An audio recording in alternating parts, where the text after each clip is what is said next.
Hi folks, Colin here. Tonight I'm going to have a look at a vinyl record of mine. I'm going to do a little review of it, which if it goes well I might do this on a regular basis.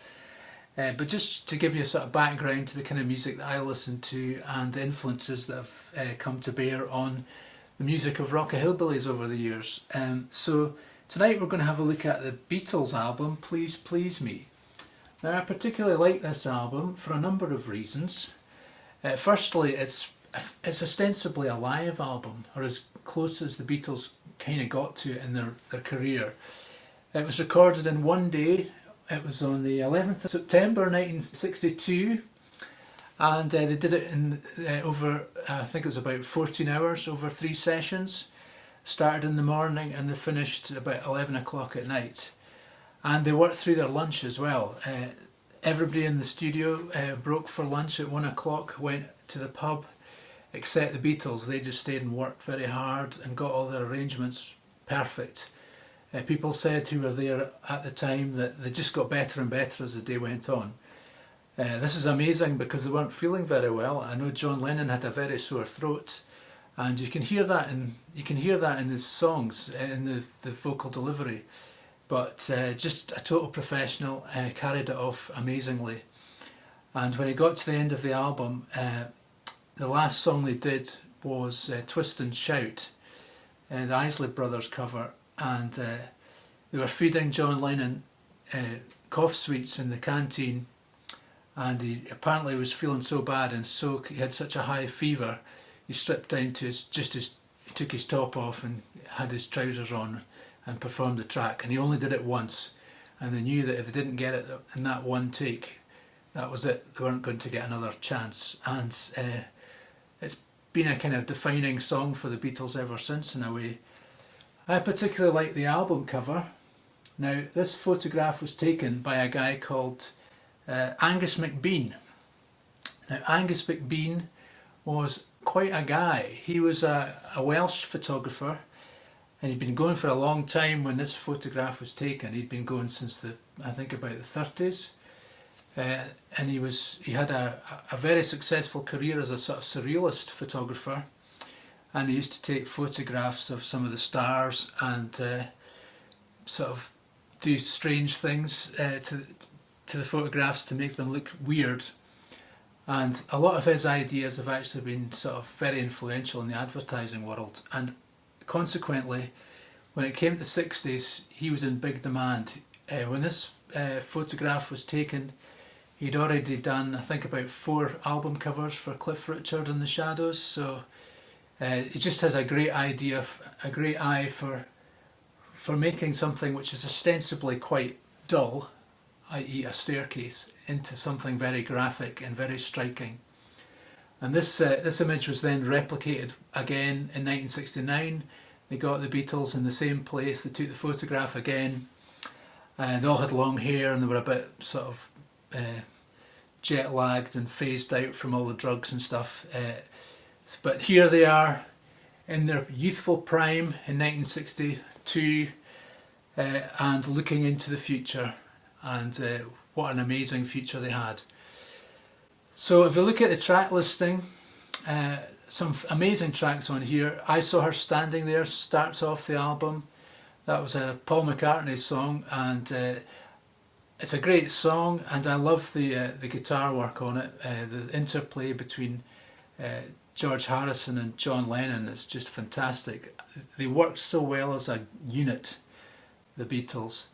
Then it moves on to Misery, which is I think a John Lennon song, and one of his early ones, a great track. The next one is Anna, Go to Him, which was an Arthur Alexander song. Now all the covers, I think there was about 6 original songs on this album, and the rest of it was cover versions. But if you go and listen to the actual originals of these songs, which were very current at the time, I mean some of them were just like a month old, and they made it onto this album, and see how well that the Beatles transposed the arrangements onto the guitar, because they only had guitars, of course, but but the Motown sound was orchestrated and done on pianos and things like that. I mean, I know the Beatles had access to pianos, but in a live band format, it was more difficult for them to mic that stuff up. So that, you know, that just shows you how versatile they were. Chains, that's the next song on the album. That was done by the Cookies, and Carole King and her husband at the time wrote that song, Goffin, I can't remember his first name, and it features that lovely sort of ninth chords that you hear in that sort of jazzy sort of rock and roll style. It's got such a lovely warmth to it, the recording as well. Boys, that just shows you they weren't afraid to go into subject matter that perhaps wasn't as macho, shall we say, and given the time, I think that's very impressive. So that was actually, you know, a song, effectively a love song sung by a woman, and they performed it as guys. So I don't know how that went down at the time. Ask Me Why, another great original from Lennon and McCartney.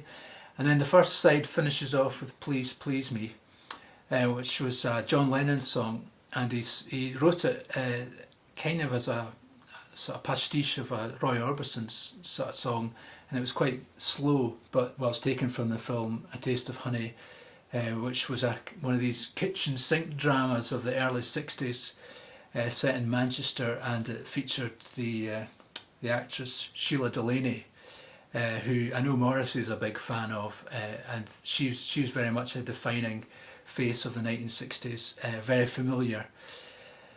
There's a Place, that was an interesting sort of introspective song by John Lennon, I believe. It just showed you where he was going in terms of his songwriting. And then it finishes at the end with Twist and Shout, which is an amazing song. Again, just the performance of all the Beatles and the sort of three-part harmonies, just making the song so exciting and so explosive in terms of its delivery.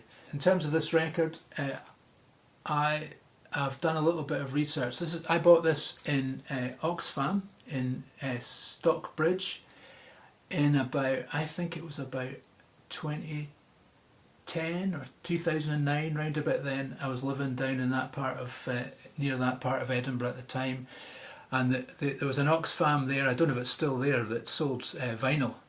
And vinyl was just beginning to sort of re-emerge as the medium of choice for listening to, and there was quite a lot of good vinyl in there because people just got rid of it. And this one, I've discovered, it's the 7th pressing of this album, which means this dates from 1969, and it's a stereo version. I had a little look to see if it was worth any money. It's worth a little bit of money. It's worth about £40. So considering I paid £10 for it, it's actually quite a good deal.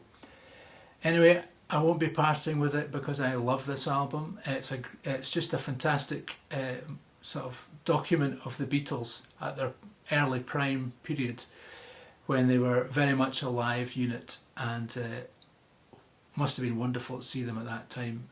This is pretty much as close to that as we'll get. Obviously there are some overdubs on the album.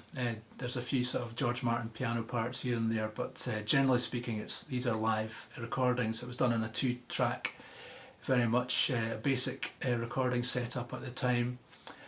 Some interesting notes on the back. The notes are written by a guy called Tony Barrow, and one thing that I thought was very good, their music is wild, pungent, hard-hitting, uninhibited, and personal. I just thought, yeah, brilliant. That's exactly what it is. Anyway, that's my little review of Please Please Me by the Beatles. I hope you enjoyed it.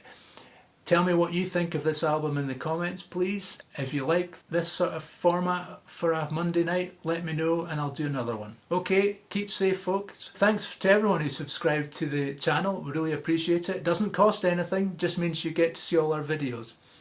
Anyway, we'll see you next time, folks. Keep rocking.